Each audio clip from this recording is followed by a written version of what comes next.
Alors, bonsoir à tout le monde, on y va. La paracha, comme je disais juste avant le shiur, je disais à notre cher ami, Michael et David, je ne sais pas encore de quoi je vais parler.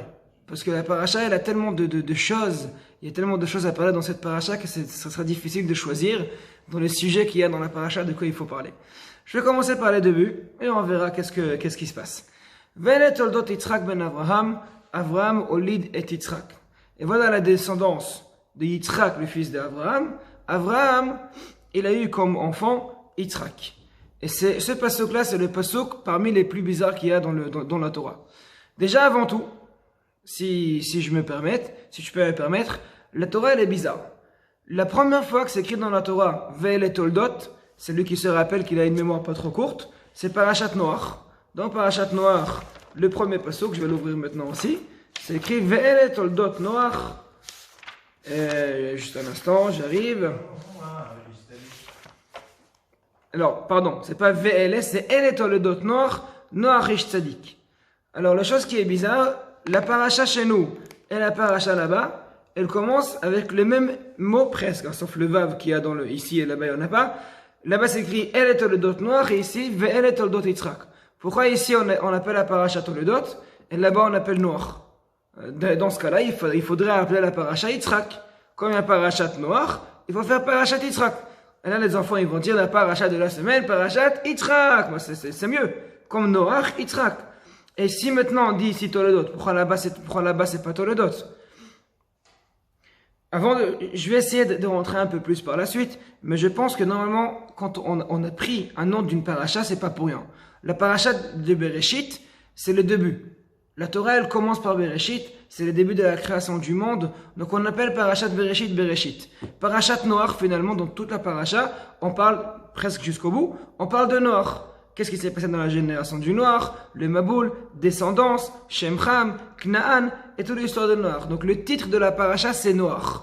On parle de Parashat Lech Lecha, c'est le début de tout le Nisyonot, les épreuves qu'Avraham il est passé. Il devait sortir. Et là, il a commencé. Donc si on peut parler un peu de Lech Lecha, qu'on a parlé il y a quelques semaines en arrière, c'est quoi Lech Lecha? Lech Lecha, c'est l'inconnu. Il ne sait pas qu'est-ce qui va se passer par la suite. C'est les épreuves qu'Avraham il a eues. Chaque fois qu'il y a une épreuve pour Avraham qui a débuté, il ne sait pas où elle va se terminer, où elle va se finir.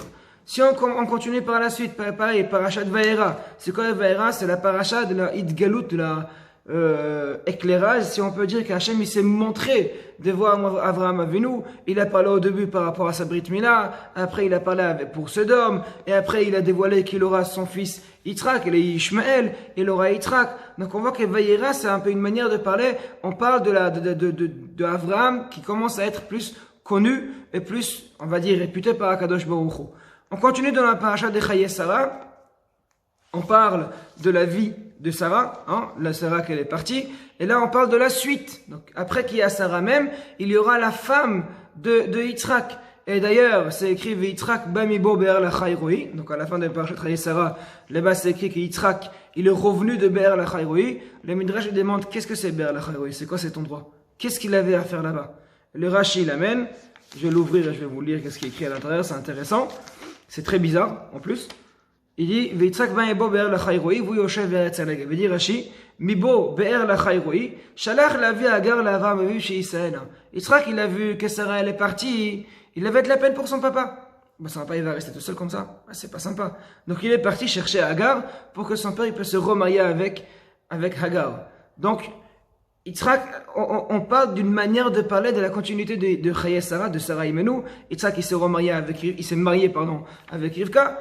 Et là, on commence Parashat Toldot. Donc, si maintenant, la paracha s'appelle Toledot, il faut comprendre que la paracha même, il a une influence par rapport à ce nom qui s'appelle Toledot. Je vais essayer de revenir par la suite. Je continue le mot de Pasuk. Yitzhak ben Avraham. Donc, Yitzhak, c'est le fils d'Avraham. Avraham au lieu de Yitzhak. Donc, c'est incroyable. Si jamais quelqu'un il a pensé que Yitzhak ben Avraham, Avraham il n'a pas eu Yitzhak, la Torah a dit le contraire, t'inquiète pas. Yitzhak c'est le fils d'Avraham, pourquoi? Parce qu'Avraham il a eu Yitzhak. Attends, c'est quoi cette répétition? On dirait que la Torah elle était en train de faire une répétition, c'était comme juste un brouillon, et la Torah elle a oublié d'effacer. Et c'est bizarre. Alors c'est pas moi qui pose la question évidemment, le premier qui pose cette question c'est Rashi. Rashi sur place il nous amène, je vais lire à l'intérieur. Venet Oldot Yitzhak. Yaakov et Esav Amorim Baparacha. Donc déjà Rachid était embêté. Si maintenant la Torah elle voulait me dire Avraham Olid et Yitzhak, il fallait écrire Venet Oldot Avraham. Parce que finalement, les enfants de Yitzhak, c'est pas Avraham, Chas Shalom. Yitzhak, il a eu Esav et Yaakov beaucoup plus tard dans la paracha. Donc, Rachid ça l'a embêté un petit peu, il a dit Ve'et oldot Yitzhak, c'est qui les enfants de Yitzhak? Yaakov et Esav, c'est la suite, on verra, on va arriver par la suite. Avraham, Olid et Yitzhak. Rachid continue.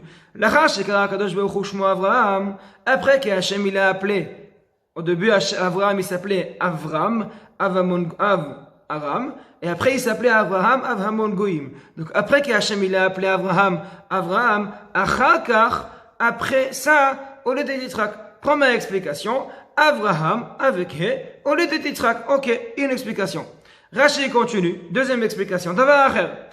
Aledeh shekatav hakatuv, Yitzhak ben Avraham, comme c'est le pasuk qui dit que Yitzhak c'était l'enfant d'Avraham, Uzka Klomar, il était obligé d'expliquer Avraham au lieu de Yitzhak. Avraham, il avait Yitzhak comme enfant. Pourquoi il était obligé? Qu'est-ce qui s'est passé si compliqué que ça qu'il était obligé d'expliquer une chose pareille? Et le Rashi continue. Les filles, Shayu Letzaneh Ador Omrim, comme le Letzaneh, c'est les clowns de génération, il disait, mais Avimelech Nitabra Sarah. C'est qui en fait qui a eu Yitzhak? C'est qui le vrai papa de Yitzhak? C'est Avimelech, c'est pas Avraham. Sheare, et la preuve, ça fait des années qu'Avraham il est marié avec Sarah, elle n'est pas tombée enceinte. Shata im Avraham, elle était avec Avraham, elle n'est pas tombée enceinte. Et maintenant elle était une fois avec Avimelech, une nuit qu'elle est restée là-bas, comme on a vu dans la paracha dans deux parachas en arrière, pardon. Donc, et tout de suite elle est tombée enceinte. Donc ça vient pas d'Avraham, ça vient de Sarah, ça vient d'Avimelech, pardon. Ma'asa Kadosh Baruch Hu, qu'est-ce qu'il a fait Hachem? Tzak laster panav shel Yitzhak domele Avraham. Il a fait que le visage de Yitzhak, il ressemblait au visage d'Avraham. Et là, vezeu shekatav kan, Yitzhak ben Avraham, pardon, j'ai sauté une ligne, veidu akol Avraham oled et Yitzhak. Et comme les gens voyaient qu'Yitzhak il ressemble à Avraham, donc tout le monde disait, et voilà, Avraham c'est lui qui a eu Yitzhak. Vezeu shekatav kan, Yitzhak ben Avraham vechule. Je fais ce Rashi, et j'arrive pas à comprendre qu'est-ce que Rashi veut. Venons, on se rappelle, hein, il y a 3 semaines, pardon, Hachem, il annonce à Avraham Avinu, et à Sarah, Bezrat Hachem vous aura un enfant qui va s'appeler Yitzhak. Qu'est-ce qu'elle fait Sarah? Elle rigole. Est-ce que c'est possible que moi je vais avoir des enfants, et mon maître, il est vieux? Alors, on se rappelle, à ce moment-là, Sarah, elle a 89 ans, et Avraham, il a 99 ans. Donc c'est assez étonnant pour leur génération. Pour nous, c'est impossible. Mais pour leur génération, c'est étonnant qu'une vieille femme qui a 89 ans, elle peut enfanter. Et c'est encore plus étonnant qu'un vieux homme qui a 99 ans, il va avoir des enfants. Alors, dans la vérité, c'est pas si bizarre que ça. Et la preuve, si vous tournez la page, quelques pages en arrière, à la fin de Parashat Chayei Sarah, Avraham, il s'est remarié avec une femme qui s'appelle Ketura, Machloket dans le Midrashim, est-ce que c'était Agar ou pas, Rachid l'amène sur place, et lui, va-t-elle les deux, Zimran, va Yokshan, va Medan, va Midian, va Ishban, va Tchouarban, il a eu 12 enfants avec elle. 12 si je me trompe pas, oui. Zimran, Yokshan, Medan, Midian, Ishbak, Chouar, non, 6. Et après, il avait d'autres. Chaque enfant, il avait plus que ça. Donc, c'est-à-dire qu'Avraham, qu'à ce moment-là, il avait, je sais pas combien exactement, mais pas moins que 138 ans, parce que, à ce moment-là, c'était après la Hakeda. La Hakeda, elle était à l'âge de 37 ans de Yitzhak.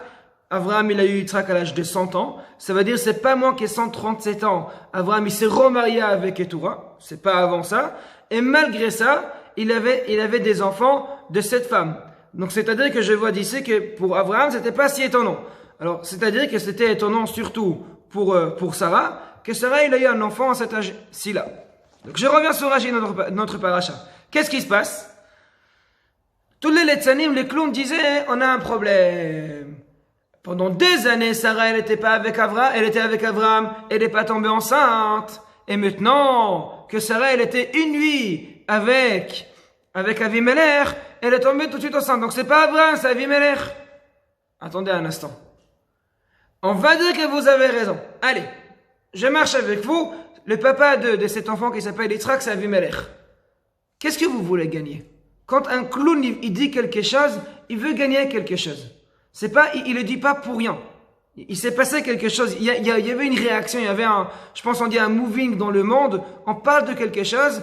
Et cette chose-là, il est problématique pour moi. Donc j'essaie de dire, mais non, c'est ça en rigolant, mais non, c'est Avimelech. Qu'est-ce qu'ils veulent gagner? Donc qu'est-ce qui s'est passé? Tout le monde était étonné. Yitzhak, il est venu dans ce monde quand son papa, il avait 100 ans et sa maman, elle avait 90 ans. C'est bizarre. Donc tout le monde disait, waouh, il y a un Hachem dans le monde, il y a un Dieu, et c'est lui finalement qui dirige le monde. Et la preuve qu'il peut prendre une femme stérile comme Sarah et un homme âgé comme Abraham, et malgré leur âge bien avancé, leur donner des enfants. C'est bizarre, c'est étonnant, c'est un grand miracle. Donc tout le monde disait, Akadosh Baruch Hu, c'est quelque chose qui est spécial. À ce moment-là, qu'est-ce qui se passe? Les clowns, ils ont un problème. Les clowns en pluriel, ils ont des problèmes. Pourquoi? Parce que si on a Hachem dans ce monde, d'un côté on a Abraham qui dit qu'il y a Hachem dans ce monde, on voit aussi que Hachem, il donne des récompenses dans une manière de parler. Il va récompenser Abraham, qu'il a cru pendant tout le temps, le maître, et aussi Sarah, elle a cru son grand maître pendant toutes les années. Donc ils ont reçu un enfant. C'est-à-dire que finalement Abraham et Sarah, ils avaient raison. Pourquoi ils avaient raison? La preuve qu'à ce moment-là, ils vont avoir des enfants. À eux, ça leur arrange pas. Si on se rappelle, dans le premier shurim qu'on a fait ici, on a fait un petit peu le Kuzari. Et les Kuzari, ils amènent l'explication du philosophe. Le philosophe là-bas, il a tout expliqué, mais il y a une chose qu'il voulait pas dire. Il voulait pas dire qu'il y a un Dieu dans le monde. Qu'est-ce qu'il a dit? Il a dit en fait, c'est sûr qu'il y a une présence spirituelle. La présence spirituelle, elle était occupée pour occuper de leur monde. Et sans faire exprès, il a fait enchaîner, qu'il enchaînement à la fin, il a fait que ce monde-là, il s'est créé tout seul, mais il n'est pas au courant vraiment. Bon, bref, un grand délire pour expliquer que nous, en fait, Hachem, il n'est pas au courant qu'on est ici. Pourquoi? Parce que si Hachem il est là, si Hachem, Akadosh Baruch Hu, il est au courant qu'il y a chaque personne dans ce monde, c'est-à-dire que forcément il l'a créé. S'il l'a créé, il y a une mission. S'il y a une mission, on doit écouter la Torah. Ça, on n'a pas envie. Donc les Letzanim, les clowns de Sedor, qu'est-ce qu'ils disaient? Il n'y a pas Hachem. Ben, alors Yitzhak, comment vous expliquez? Mais non, Yitzhak, ça vient pas d'Abraham. Et la preuve que pendant des années, Abraham il n'a pas eu d'enfants. Et voilà, une nuit, Sarah et Avimelech, et voilà, il y a des enfants. Ça veut dire quoi? Mais avec ça, Sarah, à l'âge de 90 ans, elle a eu quand même un enfant. Abraham lui-même, il a eu un autre enfant, quelques années avant, 13 ans avant, il a eu, plus que 13 ans, pardon. Il a eu, oui, 13 ans avant, il a eu Ishmaël. Donc je vois qu'Abraham, il a des enfants. Sarah, dans tous les cas, maintenant, il a eu un enfant. Donc c'est quoi cette blague? C'est pas qu'ils vont dire maintenant que Yitzhak, il vient ni de Sarah, ni d'Abraham, juste si c'était un enfant volé. Ça, on peut pas dire. Parce que finalement, c'est Sarah qui a allaité Abraham, qui a allaité Yitzhak. Il y a la sage-femme qui a bien vu. J'avais entendu qu'Avimelech n'avait jamais touché Sarah. Effectivement, c'est écrit clair dans la paracha. Dans la paracha qu'on a eu il y a quelques semaines en arrière. Je vais vous montrer, je vais vous lire qu'est-ce qui est écrit. J'ai pas dit qu'il a touché. Chasve shalom. Avimelech, il a pas touché du tout. Tout simplement, c'est écrit, les clowns, ils disaient que le fait qu'il était avec elle pendant une nuit, qu'elle était enfermée chez lui pendant une nuit à la maison, sans qu'il la touché bien sûr, c'est grâce à ça qu'il a eu un enfant. Je vais vous lire à l'intérieur qu'est-ce qui est écrit. Pardon, j'étais un peu trop loin.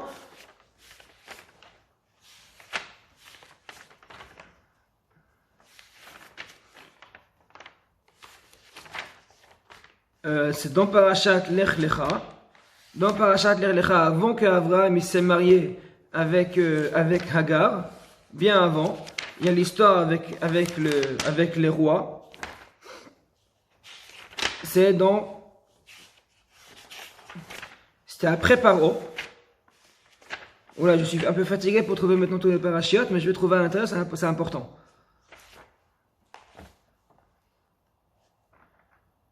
Alors, c'est écrit là-bas, Vata Hashem, comment?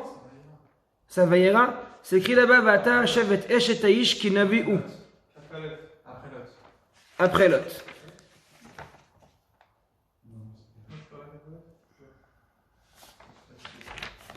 Non, c'est pas Kafalef. C'est dans Père et Kaf. C'est dans Père et Kaf. Alors, c'est écrit comme ça. Hachem, il a dit, Avimelech, il s'est énervé. Et c'est écrit dans les pasuk, Vavimelech lo karav elea. Comme tu m'as écrit Anne, Avimelech lo karav elea. Avimelech, il s'est pas approché d'elle. Vayomar, et il a dit, Hashem agom tzadik ta'erog. Et la suite, moi j'ai fait avec mon cœur pur, parce que finalement c'est elle qui a dit que c'est la sœur d'Abraham mais pas sa femme, etc., etc., etc. Donc tu as raison à 100%, Vavimelech lo karav elea.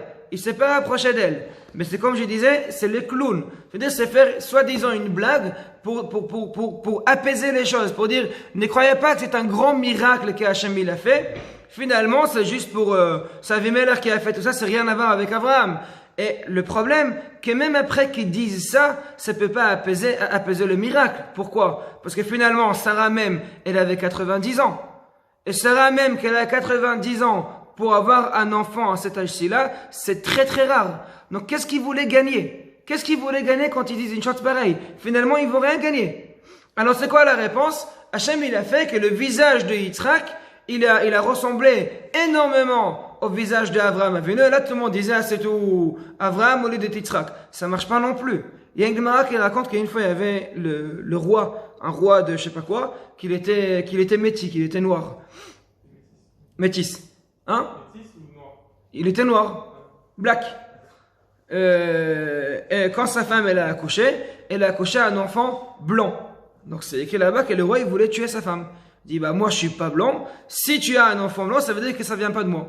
Donc avant de tuer sa femme, il est parti voir un rav dans la Gemara c'est écrit.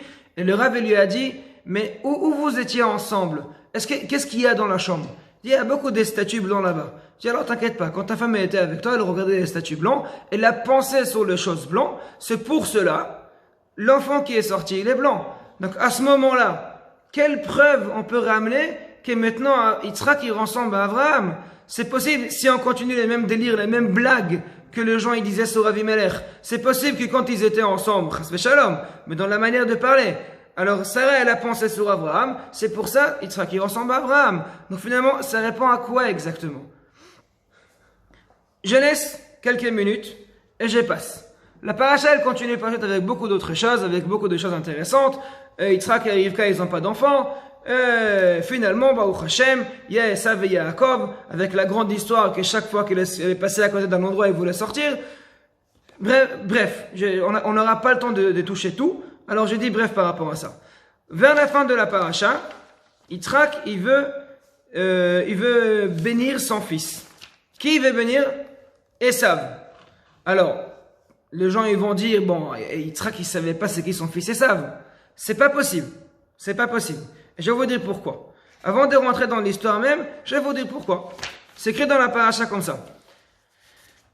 Voyez Yitzhak, donc Yitzhak il était âgé. Il a appelé son fils Esav, et là, il dit à son fils, Veata, et maintenant, Sana Kelecha, prépare toutes tes affaires, tous tes ustensiles. Teliecha, Vekashtecha, Vetse Asade, Vetsudelitzaïd, et sors dans le champ pour me ramener une chasse. Un chasse? Une chasse. Par hasard, j'ai réussi. Omer Rashi dit sur place. Sana, le shon ashchaza, keota sheshaninu, en mashchizin et asakin, aval masia al gabe chaverta. Donc je vais pas rentrer dans le mot. Chadet sakincha veshchot yafe, shelo ta'achilin nevela. Yitzhak il demande à son fils Esav, quand tu fais la shrita sur l'animal que tu veux m'amener, s'il te plaît, fais une bonne shrita. J'ai pas envie de manger du nevela. Prochain pasuk, prochaine partie. Vetsudali. Il dit Rashi, Mina Efker, velo Mina Gazel. Amène-moi des animaux abandonnés qui appartiennent à personne et pas un animal que tu vas voler.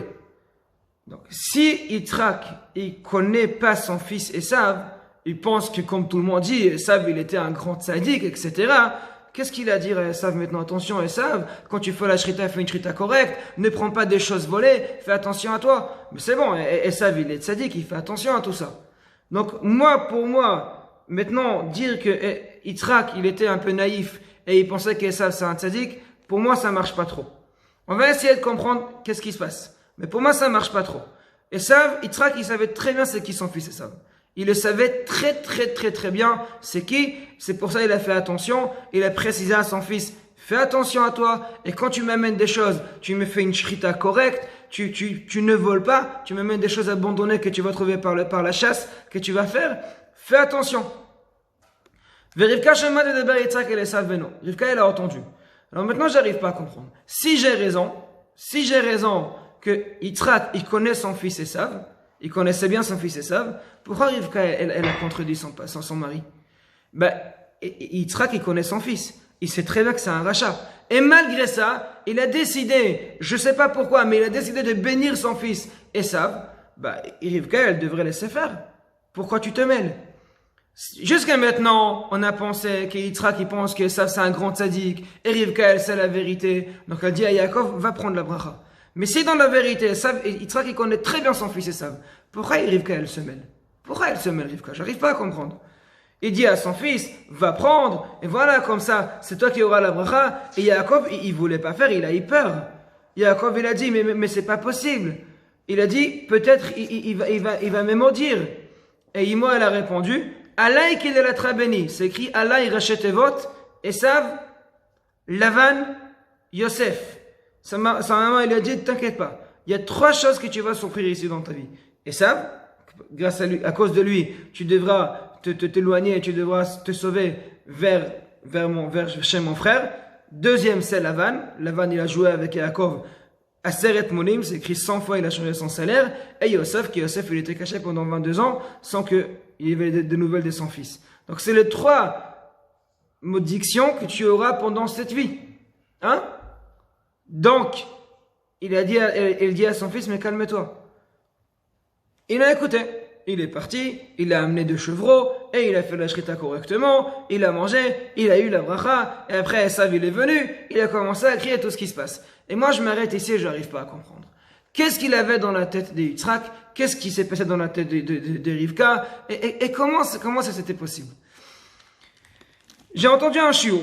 Maintenant, c'est vrai ou pas, je sais pas. J'ai entendu un shiur que dans le shiur là-bas, il disait, le Rav, il a dit, il faut comprendre que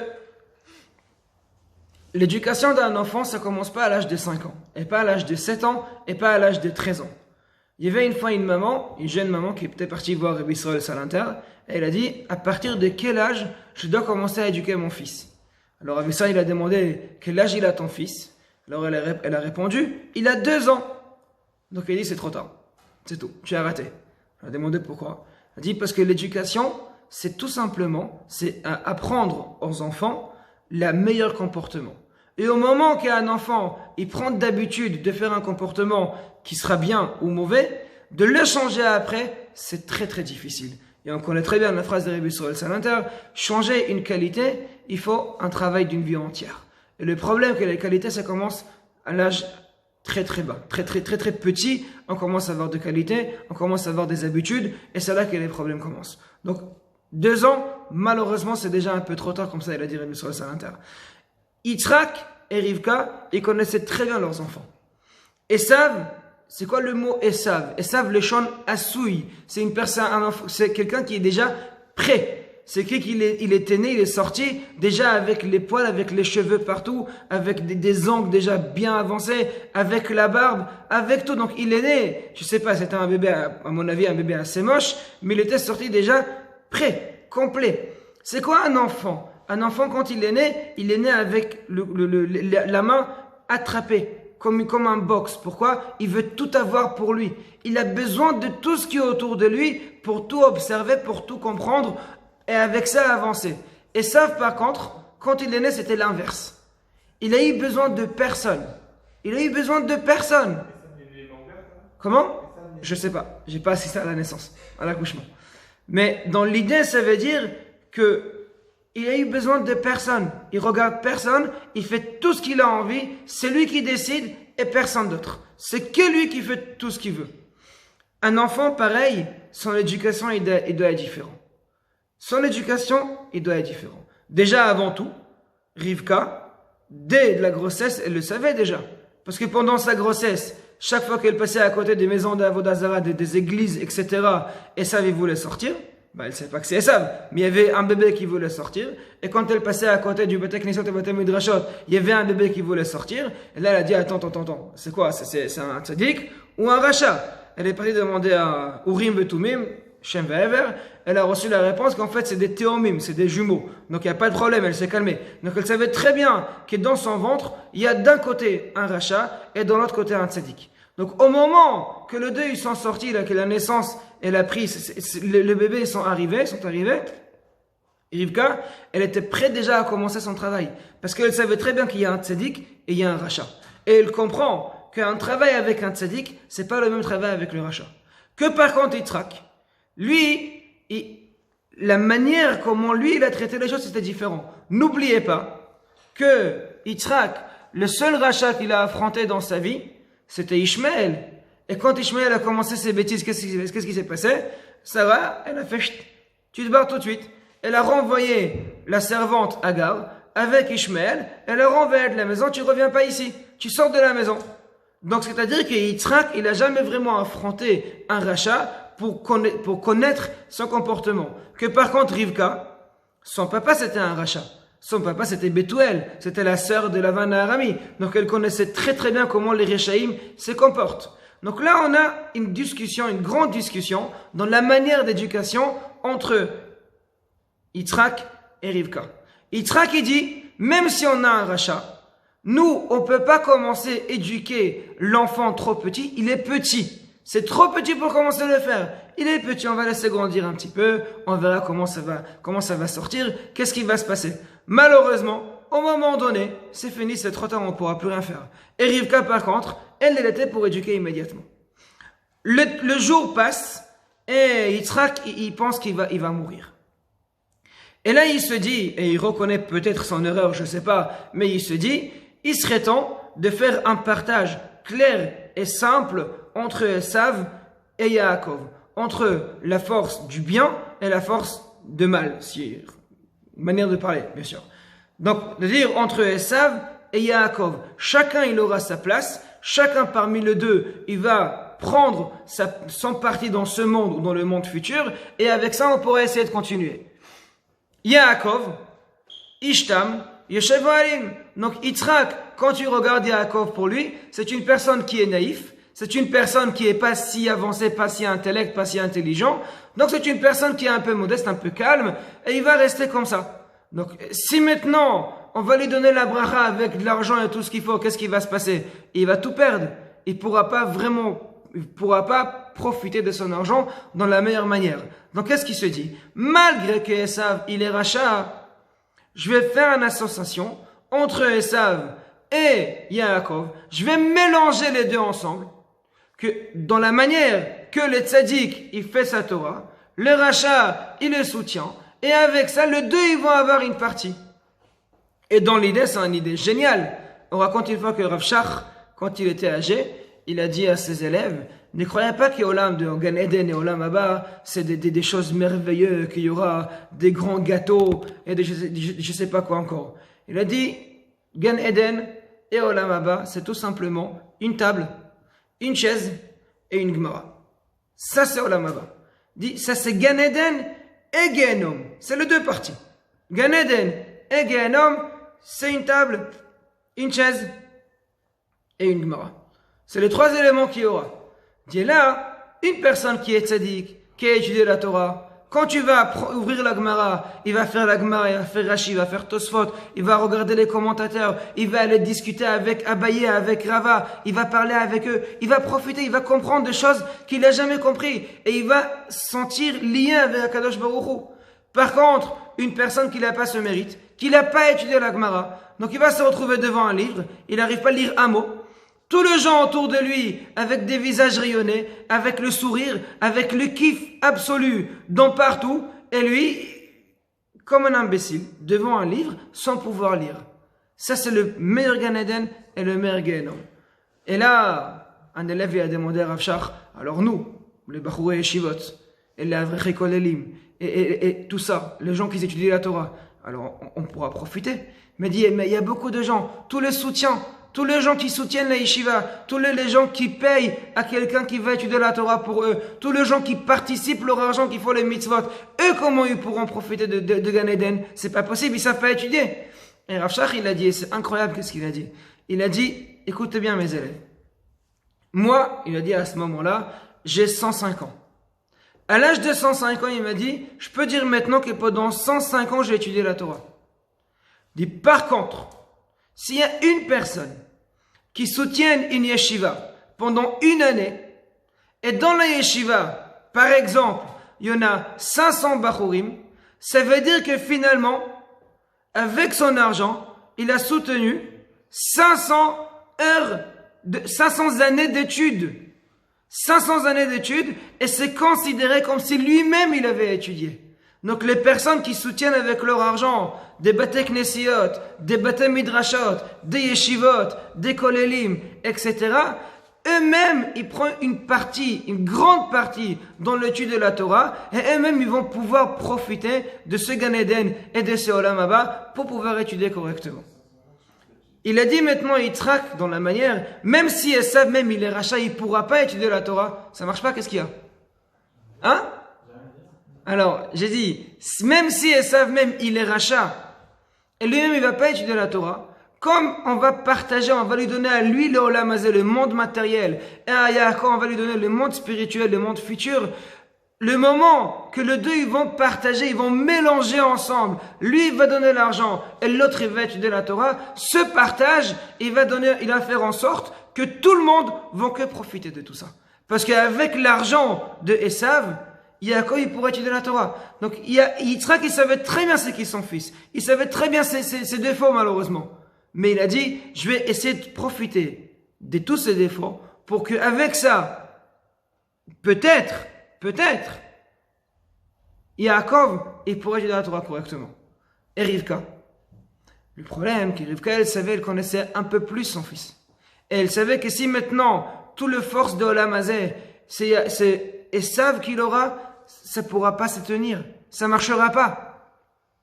Parce qu'au moment que Esav va décider de ne pas donner de l'argent, avec son malheur, avec son riche out, qu'il ne voudra pas faire, il ne fera pas. Et si Yitzhak, il va partager, il va trancher Olam Hazeh pour Esav et Olam Haba pour Yaakov, qui va soutenir Yaakov? Donc Rivka, elle a dit, ce partage, on va l'encastrer chez Yaakov. Donc il a dit à Yaakov, tu vas faire un acte de riche out. Tu vas faire maintenant un péché. Tu vas mentir.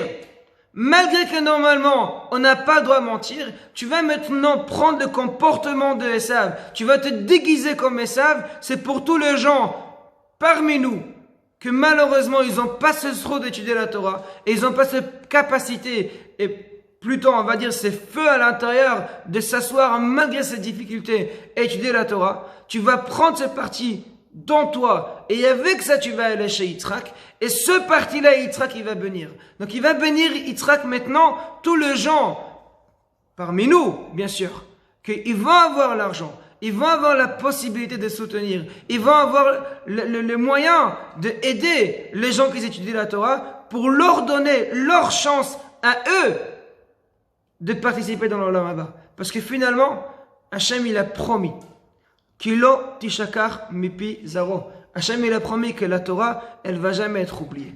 Donc même si il y a des gens qui vont dire, moi j'ai pas envie d'étudier, j'ai pas envie de donner de l'argent, chacun il doit aller travailler, etc. C'est eux qui vont perdre. Parce que Hachem, il a promis que la Torah, elle va toujours rester ici. Et c'est seulement grâce à la Torah qu'on pourra continuer ce monde, qu'on pourra avoir le Gan Eden, qu'on pourra avoir le Olam Haba. Seulement grâce à la Torah. Soit avec l'étude personnelle de la Torah, soit en soutenant d'autres personnes qui vont étudier la Torah. Ça, c'est la grande discussion qu'il y avait entre Yitzhak et Rivka. Maintenant, je vais revenir en arrière. Venet toldot Yitzhak ben Avraham, Avraham au lieu de Yitzhak. Il y a une grande différence entre Avraham et Yitzhak. Quand tout le monde le sait. Avraham, c'est Midat HaChesed. Et Yitzhak, c'est Midat HaDin. Avraham, c'est la gentillesse, c'est la grâce. Et Yitzhak, c'est le juge. C'est dur, c'est sévère. C'est écrit qu'au moment qu'Hachem il voulait créer le monde, il a, Chas v'Shalom, c'est pas mes paroles à moi, il a hésité dans quelle manière il va le créer. Est-ce qu'il va le faire dans la manière du grâce ou bien dans la manière du din, dur, juge, vérité? Et c'est écrit qu'il a dit on va faire un test. Et c'est un peu bizarre parce qu'Hachem il n'a pas besoin de test. Donc il faut le comprendre aussi. Il a dit on va faire un test, on va tester. Il a créé le monde au début avec la grâce. Seulement avec ça. Et le monde, il s'est pas tenu. Et il n'a pas pu rester. Donc Hachem, il a détruit le monde. Et il a créé qu'avec le din, qu'avec le juge. Avec le décret. Et le monde n'a pas tenu non plus. Donc après, il a créé en troisième position, avec le mélange des deux. Et avec le mélange des deux, le monde, il peut rester ici. Il peut tenir debout. C'est pas possible. C'est pas possible. Parce que tout simplement, il n'y a pas d'hésitation, il n'y a pas de doute chez Akadosh Baruch Hu. L'explication est très simple. C'est écrit En kol chadash tachat hashemesh. Il n'y a rien de nouveau. Il n'y a rien de nouveau sous le soleil. Il n'y a rien. Tout ce qu'il y a maintenant, il y avait avant. Et tout ce qu'il n'y avait pas avant, il n'y aura pas par la suite. Et comme En chadash tachat hashemesh, pour pouvoir mettre en place un monde de justice, il faut le créer seulement en justice. Et pour pouvoir mettre un monde de grâce, il faut le créer seulement en grâce. Et au moment après qu'il y a eu une monde de grâce et une monde de justice, on peut faire le mélange pour mélanger entre les deux. Abraham, c'était la grâce. C'était le chesed. Et Yitzhak, c'était le din. Et là, tout le monde se levait et disait, mais c'est pas possible. D'une personne qui est grâce totalement, qui est que chesed, comme on a parlé, il avait une tente avec 4 portes de chaque côté, c'est lui qui voulait y rentrer. Donc c'était une personne qui était donnée à 100% pour faire du chesed et ma'asim tovim. Comment c'est possible que l'inverse total va sortir de celui-là? Parce que le monde de justice, c'est l'inverse que le monde de grâce. Le monde de grâce, tout ce qu'on a envie, on peut faire. Et le monde de justice, c'est l'inverse.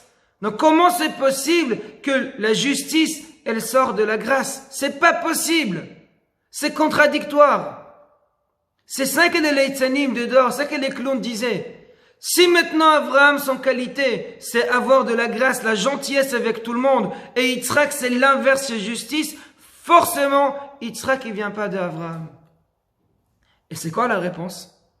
Tzak lastero. Hachem, il a mis le visage de Yitzhak comme le visage d'Abraham, pour dire que la grâce sans la justice et la justice sans la grâce, ça ne fonctionne pas. Donc quand Abraham, il avait la grâce à l'intérieur, il était gentil, il avait du chesed partout, forcément, il a appliqué cette médaille qu'elle s'appelle justice, din avec, dans sa manière.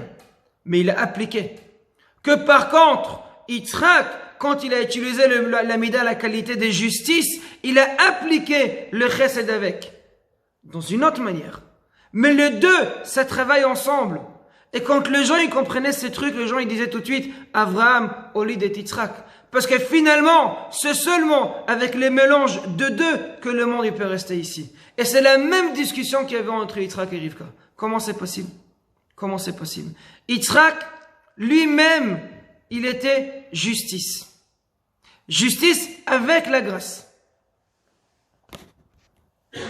Alors, je disais qu'en fait, la discussion entre Yitzhak et Rivka, c'est la suite de cette discussion qu'il y avait entre Abraham et Yitzhak. Discussion, différence plutôt. Yitzhak, il était justice. Si on parle de la justice, il y a un monde matériel et il y a un monde spirituel. Mélanger les deux ensemble, on ne peut pas. Soit il y a une personne qui prend le matériel, soit il prend le spirituel. Une personne, il ne peut pas être un mélange de deux, il dit Yitzhak Avinu. Et si une personne ne peut pas être un mélange de deux, il est destiné Esav pour être matériel et Yaakov pour être spirituel. La mission de Esav, c'est aider Yaakov dans le monde spirituel pour que lui-même il aura le mérite par la suite. Mais son mission, c'est juste aider son frère pour que son frère il va réussir et avec ça lui-même il aura. Parce qu'on ne peut pas être aussi spirituel et aussi matériel. Par contre, Rivka, elle a pris cette qualité d'Abraham Avinu. Abraham Avinu, il a dit non. On prend la grâce. C'est quoi la grâce? C'est le chesed. Le chesed, c'est chesed qui est égal pour tout le monde. C'est-à-dire que le chesed, il passe avant la justice. Si le chesed, il passe avant la justice, on peut faire un mélange. On peut être gentil avec les autres. On peut essayer de voir qu'est-ce que les autres y pensent et y réagissent pour essayer de travailler avec lui. Alors c'est vrai que pour Rivka et Esav, c'était un coup raté, malheureusement. Elle a aimé son fils. Elle a dit à Yaakov, elle a aimé son fils. Mais Rivka, elle a compris à l'intérieur que changer Esav, on ne pourra pas. Et si on ne pourra pas changer Esav, et maintenant on va partager entre les deux, on va trancher que lui c'est spirituel et lui c'est matériel, ça ne marchera pas. Parce que Esav, avec son monde matériel, avec son Yetzer Hara puissant, il ne va jamais aider son frère Yaakov. Donc elle voulait pas que ça se passe comme ça. Absolument, elle voulait que le travail de ce mélange entre la richout et la tzadikout, ça va être chez Yaakov. Donc, exprès, elle a demandé à Yaakov de faire dans cette manière, rentrer dans, soi-disant, avec le mensonge. Donc, elle volait la conscience, lui, il volait la conscience de son papa pour se comporter avec la richout qu'il y a à l'intérieur. Pourquoi? Parce que seulement avec cette force, la bracha de Yitzhak Avinu, elle peut s'appliquer pour chaque personne qui a de l'argent, qui pourra aider les gens qui n'en ont pas de l'argent. Et grâce à ça, le mérite que la personne qui étudie la Torah, elle partage avec tout le monde. Donc c'est avec cette force de Yitzhak que nous, de nos jours, aujourd'hui, la force que Yitzhak il a encastrée dans sa bracha, qu'il a mis dans sa bracha à l'intérieur, que de nos jours aujourd'hui, quelqu'un qui participe, qui donne à quelqu'un d'autre qui étudie la Torah, qui donne à une yeshiva, qui donne à une bête à Knesset, c'est seulement avec ça qu'il aura, Bezrat Hashem, le mérite d'avoir les Gan Eden et d'avoir dans la Maba. C'est le point le plus important dans la paracha qu'il faut comprendre. Il y a deux enseignements qu'on peut attirer. Premièrement, c'est l'éducation. L'éducation, ça commence au début. Ça peut être un mélange entre les deux, entre la grâce et la justice. On n'a pas besoin d'être trop dur, mais pas trop gentil non plus, comme le monde. C'est un mélange entre les deux. Mais malgré, même une personne qui se dit, moi j'ai pas une partie dans l'étude de la Torah, moi j'arrive pas à étudier, je suis exterminé de tout ça, malgré ça, ton devoir, c'est participer. Hachem, il t'a donné de il t'a donné de l'argent, participe. Parce que si tu vas pas étudier la Torah et tu vas pas participer dans l'étude de la Torah, qu'est-ce que tu vas faire dans le monde futur? Tu vas manger? Il n'y a rien à manger là-bas. Bon, qu'Hachem nous aide, Bezrat Hashem, à avoir que de bonheur, à avoir que du Maasim Tovim, et qu'on aura le Mashiach bientôt, qu'on va avoir le Srout de le retrouver, et qu'on aura que des Psorot Tovot, Bezrat Hashem, à tout le monde.